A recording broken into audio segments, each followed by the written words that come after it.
O poder da palavra de Jesus Cristo. Nos ensinamentos de Jesus Cristo há algo como um brilho sem peso, se assim pudesse haver massa no brilho. Aqui temos a mais gloriosa irradiação e significativa dignidades morais, valor e sublimidade. O ensinamento de Cristo deixa marcas da inspiração divina. Aqui estão os pensamentos que respiram e as palavras que queimam. Estas são palavras vivas, pois nelas há um sopro vital e um brilho celestial. Em comparação com elas, toda a literatura é apática. Quão fragmentárias são as obras que sobrevivem ao passar dos séculos. Delas temos apenas algumas relíquias, salvas das ruínas de escritos antigos. Mas as palavras de Cristo, registradas por alguns homens iletrados, e de acordo com a sua própria profecia, não vão passar, pois são imortais. Os reinos perecem, tronos desmoronam, nações saem da história, mas mais firmes que os montes eternos, as palavras de Cristo vivem, simplesmente porque não podem morrer. Demonstraremos que há nelas o Espírito imortal de Deus. A palavra de Cristo prova por si, em ser a palavra de Deus, pela sua energia viva e seu poder penetrante. Porque ela é viva e eficaz, e mais penetrante do que espada alguma de 2 gumes, e penetra até a divisão da alma e do espírito, e das juntas e medulas, e é apta para discernir os pensamentos e intenções do coração. Esta é a linguagem que a própria Bíblia expressa como o poder da palavra de Deus. E se Cristo é a palavra viva, seus ensinamentos devem corresponder. Observe a excelência da seguinte cena. Uma lâmina de aço damasco, habilmente moldada e afiada, brilhante como um espelho, amolada em ambas as bordas e queimada no ponto. Contém um guerreiro titânico, empunhando-a com uma força e habilidade tão terríveis que a faz adentrar no corpo do inimigo até o cabo após a lâmina, dividindo as articulações e aderindo à medula e desnudando os próprios órgãos vitais. Em tais mãos, a espada torna-se um objeto vivo. A couraça da armadura não pode refreá-la e nem cegar o seu fio. Da crista do capacete até as bordas do saiote, a armadura é rasgada em pedaços, e pelo mesmo golpe, o corpo da vítima é fendido em 2. Por todos esses séculos, e até hoje, a palavra de Cristo provou ser uma espada viva, atravessando todos os obstáculos, penetrando até o íntimo da alma, com um poder de convencimento e de conversão, fendendo a mais dura armadura do fanatismo, do preconceito, da superstição e arrogância, e revelando os pensamentos secretos e as intenções do coração, de modo que não haja ninguém a salvo dela. E você, nunca se viu revelado a si mesmo na sua palavra e teve as fontes secretas de seu caráter expostas? Jesus sabia, pela sua perspicácia divina, o que ocorria dentro do homem. Que entendimento na natureza humana, da familiaridade com o coração humano. No seu Sermão da Montanha, no Evangelho de Mateus, capítulos 5 a 7, ele disseca a própria alma do homem. É ao mesmo tempo um expoente e um expositor da vida secreta. Observe alguns exemplos. Como os filósofos morais se intrigavam com a esmola de uma alma egoísta. Cristo explica isso pelo amor da aclamação. Você estranha o porquê do fariseu desfilar suas orações, pois você sente que o sigilo e a devoção caminham juntos. Cristo diz que isto é motivado pela luxúria da notoriedade. As orações não são para Deus, e sim para o homem. Você está perplexo, porque alguns que são cegos em seus próprios defeitos veem com clareza em comum as falhas dos outros. Jesus lhe diz: hipócrita, tire primeiro a viga do seu olho, então você verá claramente para tirar o cisco do olho do seu irmão. Por isso o fariseu condena a ostentação. O radical denuncia a intolerância. O hipócrita censura a insinceridade. E o reincidente critica a irregularidade. Nossa alma se surpreende porque o crítico reclama até quando nos esforçamos para agradá-lo. Jesus nos mostra que um coração estressado consigo mesmo descarrega a sua própria inquietação ao vociferar e rosnar para os outros. Como alguém pode ser negligente em algumas coisas e severamente rígido em outras? Jesus responde que é o esforço da sua soberba em compensar a do descuido com rigor. Como quando alguém festeja por 6 dias seguidos e decide jejuar no 7º. Ou, para aliviar sua consciência pelos pecados sensuais, calcula sua penitência corporal. Ou despreza o vizinho a semana inteira, mas não trabalhará no domingo porque este dia é dedicado ao Senhor. Ou dá dinheiro para espiar a injustiça de seu ganho desonesto. Perplexos, novamente, ao depararmos com o indivíduo entusiasta e apático ao mesmo tempo, este divino mestre nos explica essa estranha mistura, pela instabilidade do seu caráter, pois ele leva a sua vida por impulso ao invés de por princípios. Com sua delicadeza, certezas divinas, Jesus coloca sua mão sobre o coração do moralista, que, orgulhoso de seu puritanismo por guardar os mandamentos, triunfalmente proclama: que falta eu tenho ainda? E Jesus toca instantaneamente no seu ponto sensível e lhe diz: falta-te uma coisa. Vai, vende tudo quanto tens e dá-o aos pobres. Naquela vida justa havia uma fraqueza oculta, a ganância do ganho que corrompia todo o resto. Certa vez os fariseus e os judeus da casa de Herodes se esqueceram de sua mútua hostilidade e conspiraram para pegar Jesus em sua fala e prendê-lo. E lhe interpelaram: é lícito dar o tributo a César ou não? Daremos ou não daremos? E Jesus respondendo disse-lhes: dai, pois, a César o que é de César, e a Deus o que é de Deus. Então os saduceus tentaram envolvê-lo em uma pergunta sobre a ressurreição, mas novamente sua sabedoria os colocou em silêncio. Os fariseus voltaram ao assalto aos sentidos e astuciosamente tentaram aprisioná-lo ao dar a um comando de Deus de proeminência indevida. Novamente ele leu seus corações e tão majestosamente escapou desta armadilha. E já ninguém ousava perguntar-lhe mais nada.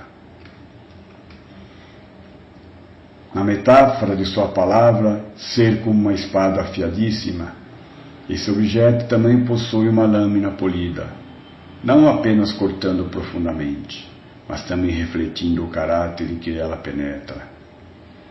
Nada é mais claro do que uma percepção e uma previsão, muito além do humano. Aqui está o verdadeiro espelho mágico. Como no espelho d'água do lago, a nossa imagem invertida mostra quão profunda é a nossa degradação, mas também fala de nossa possível elevação e salvação. Pois as estrelas não estão mais abaixo no seu reflexo do que estão no alto do céu. Olhando neste espelho, poderemos ver os nossos próprios pensamentos revelados, nossas cadeias ocultas de ambição, avareza e apetites da carne. Não há desculpas para o nosso próprio engano. Aquele que se prova pelo padrão do dever de Jesus Cristo pode ensinar a si mesmo o que ele é e o que ele pode vir a ser. Abençoado o homem que possui a verdadeira percepção de si mesmo.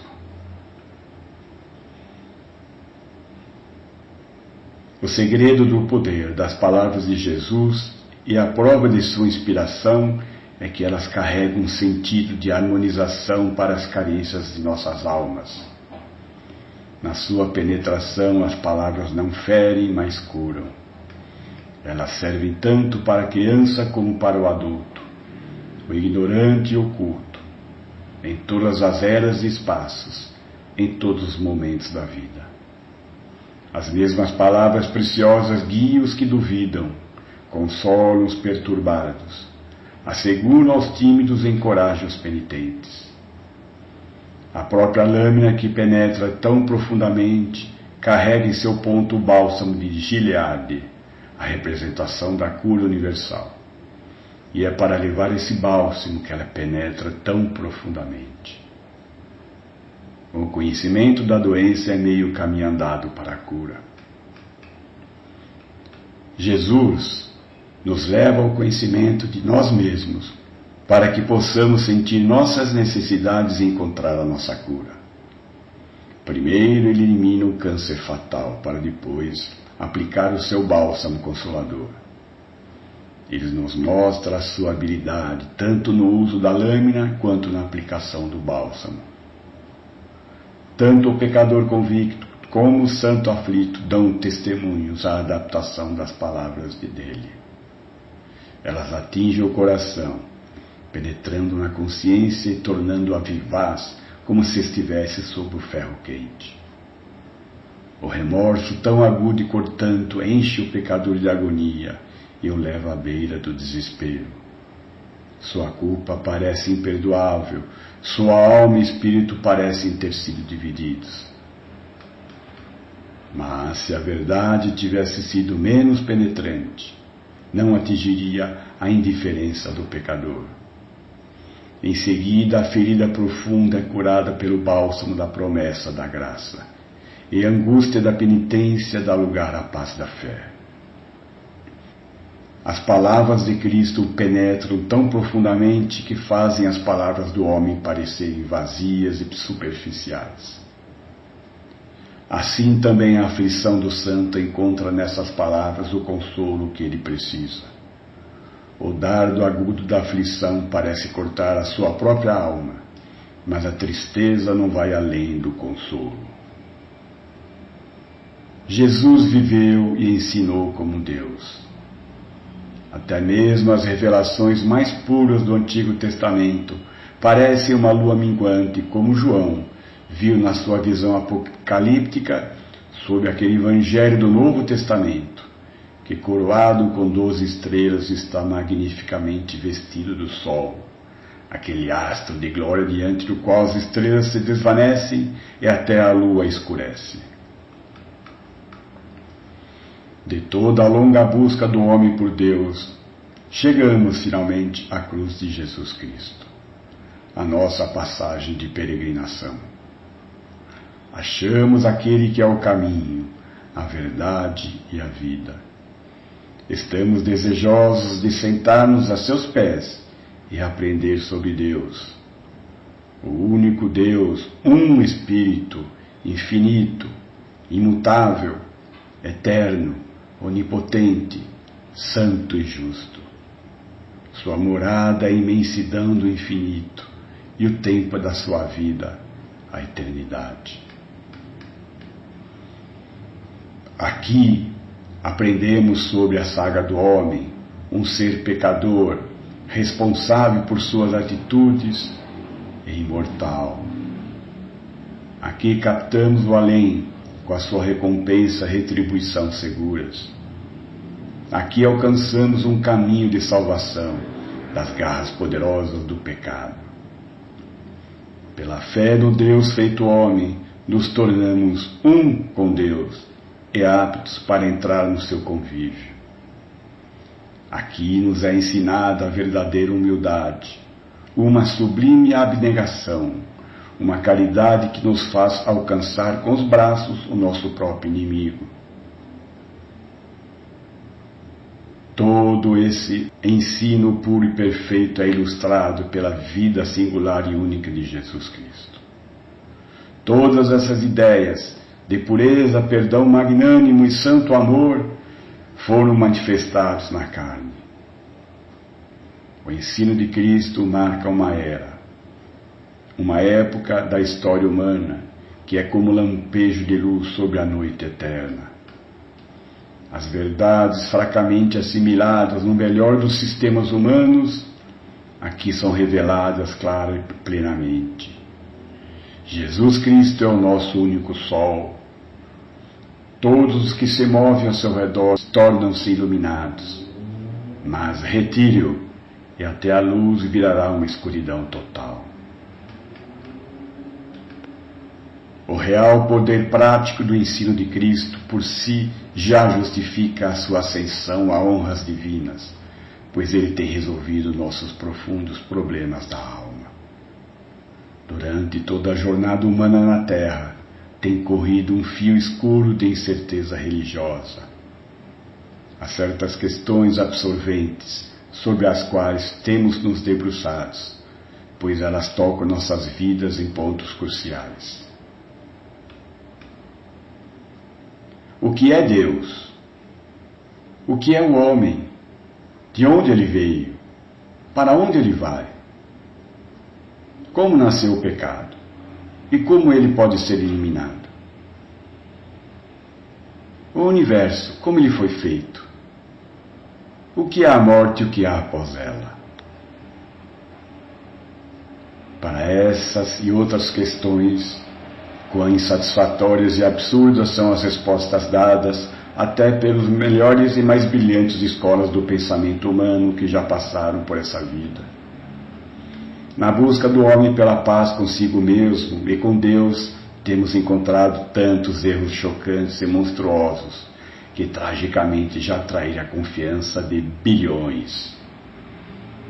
A idolatria, o sacrifício humano, a sacra sensualidade, o panteísmo, o ateísmo, o materialismo, o racionalismo, o iluminismo, o humanismo e toda forma de erro na doutrina e no mal, na prática têm estado ligados ao conceito de religião. Agora, pensemos naquela cruz, que é o ponto central e focal da nossa história, para o qual todas as linhas convergem desde a criação do mundo e de onde elas partes divergentes para a redenção finalizada no céu. Olhemos para o Cristo crucificado. Eis o Cordeiro de Deus que tira o pecado do mundo. Miremos na indescritível angústia do Cordeiro de Deus e vejamos todo o problema resolvido para a nossa eternidade. Se indagarmos o que é Deus, aqui aprendemos que Ele é amor, demasiado justo por redimir-nos sem demandar um resgate, extremamente puro por admitir-nos em sua morada somente quando recuperarmos a nossa santidade, e bom demais para deixar-nos com as nossas ruínas. E o que é o homem?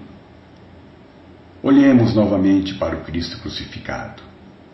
O homem deve ter nascido cheio de pecado, senão porque aquele que veio sem pecado teve que sofrer em seu lugar.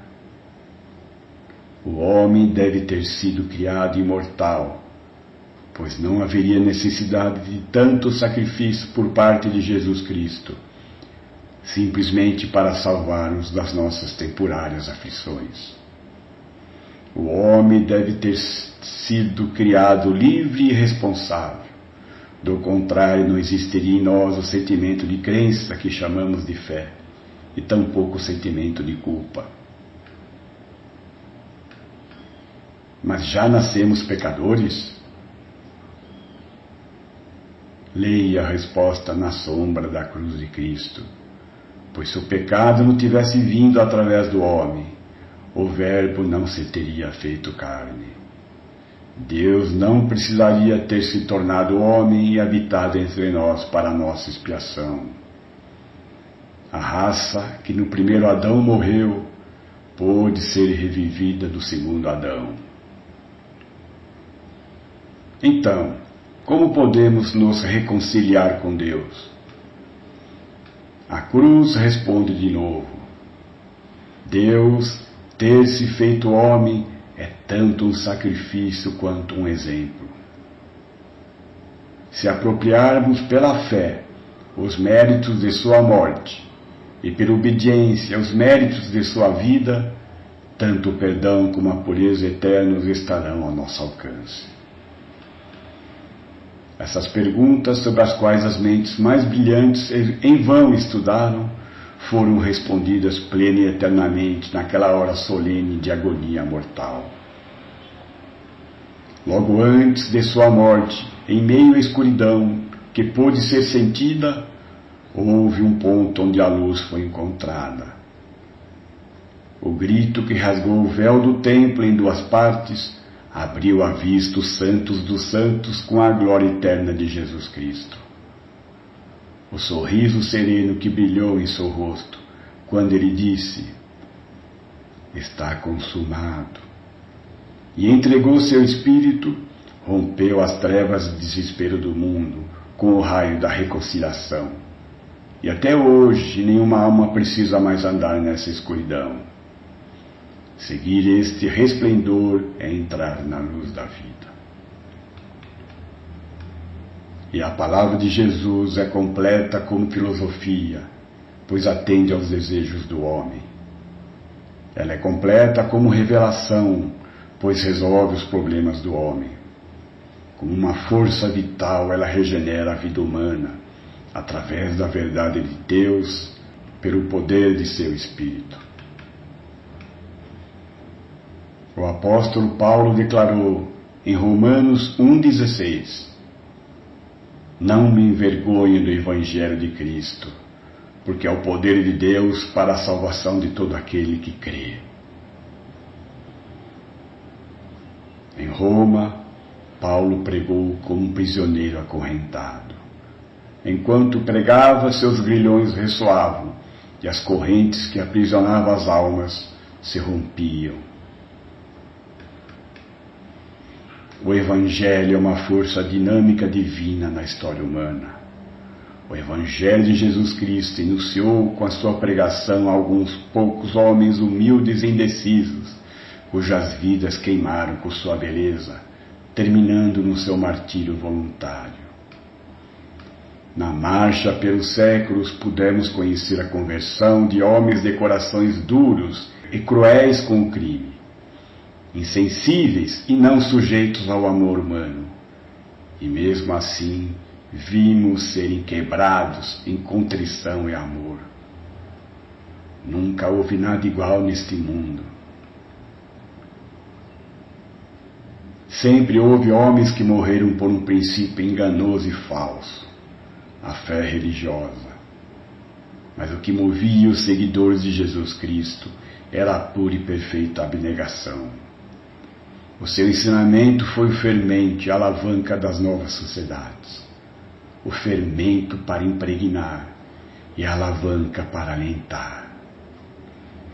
A fama dos triunfos evangélicos espalhou-se para além dos campos de conflito. E à medida que as linhas de influência se alongavam e seus círculos alcançavam novos centros de poder e maldade, os homens temerosos gritavam: este mundo está virando de cabeça para baixo. Pois o pequeno exército de Jesus não possuía distintivo ou estandartes e nem armas, a não ser a verdade e a persuasão, e apesar das cruéis perseguições, crescia cada vez mais poderoso. Época em que o sangue dos mártires germinava a semente das novas comunidades cristãs. Jorrava como orvalho fertilizante em um solo estéril. Confrontados com a violência, dela não se utilizavam, embora se mantivessem em silêncio com respeito aos pecados e vícios da sociedade que formavam as instituições. Não os toleravam e desses males se abstinham. O Evangelho seguiu vencendo o mal com o bem. Ele forjava o homem de forma diferente na luta contra a sociedade corrupta, reunindo forças como chamas incandescentes sobre a superfície de um vulcão. Esses cristãos abalaram a vida social como um terremoto, trazendo a poeira os seus palácios de iniquidade em lugares altos e seus tronos de régio mal. Se não tivessem denunciado as práticas pagãs, a sociedade não teria ido a lugar algum, exceto para marchar sobre as ruínas desses 9 males sociais. A poligamia, o infanticídio, a prostituição consentida, o divórcio voluntarioso, os jogos sangrentos e brutais, a morte e punição por tortura, as guerras injustas, as castas e a escravidão. O coração puro e a verdadeira consciência dos crentes foram os canais através dos quais Jesus Cristo começou a derrubar o erro existente. Alguns desses males deixaram de ser praticados pelo homem comum e se tornaram pecados ocultos. Alguns desapareceram inteiramente. Alguns nasceram já condenados em decadência. E até hoje, onde quer que vá o seu Evangelho, este prevalece sobre esses usos sociais corruptos, que encolhe como corujas da noite ante a visão da crescente glória do dia. As palavras de Jesus não são apenas vitais, mas vivificantes. Tendemos a imaginar que nas palavras sem voz há pouco poder, pois há sempre a se considerar o efeito do magnetismo do homem por trás de um discurso. Mas nessas palavras sentimos que há como uma alma se comunicando com as nossas almas. Nelas podemos sentir a emoção da vida de Deus. De outra parte, quando lemos as palavras dos homens, apenas em casos raros sentimos que estamos comungando com mentes iluminadas. Tentemos explicar essa inspiração com qualquer teoria humana.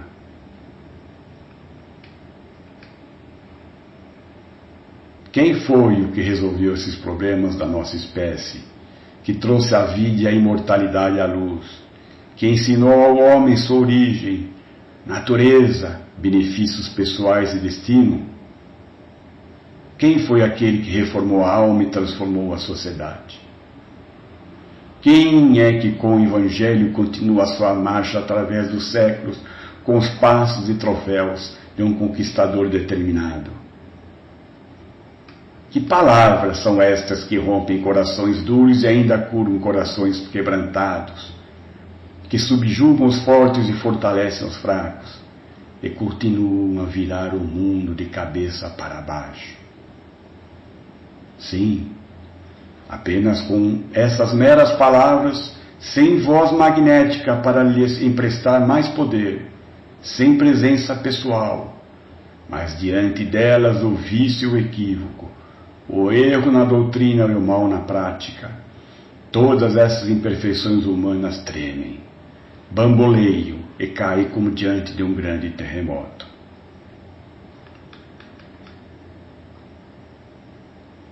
Mais uma vez, o que podemos pensar de Cristo?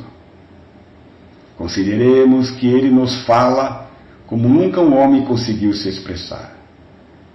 Com certeza, o autor do cosmos e das leis que regem esse universo só pode ser um e o mesmo, pois maravilhosamente nas obras da criação e da palavra escrita podemos constatar a mesma simetria e beleza inerentes, a grandeza e a glória, as mesmas impressões de uma mente infinita e brilhante. Nunca foi dado tanto peso à prova experimental, o testemunho daqueles que se sujeitaram ao Evangelho de Jesus Cristo, aquele mais decisivo e conclusivo de todos os testes, a própria experiência pessoal. De forma inigualável, os ensinamentos de Cristo encontraram o seu caminho até as nossas vidas presentes. O tecido inteiro de nossa sociedade se entrelaça com eles. Eles dão forma às nossas leis e vidas, nossos hábitos e costumes, nossas ideias e ideais, nossos sentimentos e a nossa fé. Pois deve haver sim essa tal essência divina nesse Evangelho. Eis uma obra iniciada há 2000 anos por um nazareno de 30 anos de idade. Sua palavra provou-se praticamente onisciente, revelando até mesmo os pensamentos do coração. Praticamente onipresente, manifestando sua presença em todas as partes. E onipotente, pois continua a virar o mundo de cabeça para baixo. A ciência e a filosofia explicam que a causalidade é uma abstração que indica como o mundo progride. Ela é o agente que liga dois processos, sendo um a causa e o outro o efeito. Nesse divino Evangelho, para este efeito avassalador, há apenas uma causa que é suficiente, uma força divina oculta. O segredo de sua energia é tanto misterioso quanto milagroso, e Deus está nele. E quando vemos um Evangelho como esse de Jesus Cristo, que eleva o próprio mundo, que move as grandes almas da sociedade e que destrói os gigantescos monumentos da superstição e de antigos erros, nele podemos topar com as chamas profundas, os sopros poderosos, as energias celestiais de Deus. Muitos de nós, abençoadamente, já foram chamados para esse Evangelho de Jesus Cristo. E o sentimos como de inspiração divina. Para o fariseu orgulhoso e hipócrita, ele ainda pode ser um escândalo. Para o cientista sábio e soberbo, ainda pode ser uma loucura. Mas em face de um menosprezo como o do judeu e de um escárnio como o do grego, não nos envergonhamos do Evangelho de Jesus Cristo, pois é o poder de Deus para a salvação. Para os que são chamados, tanto judeus como gregos, lhes pregamos a Cristo, poder e sabedoria de Deus. Amém.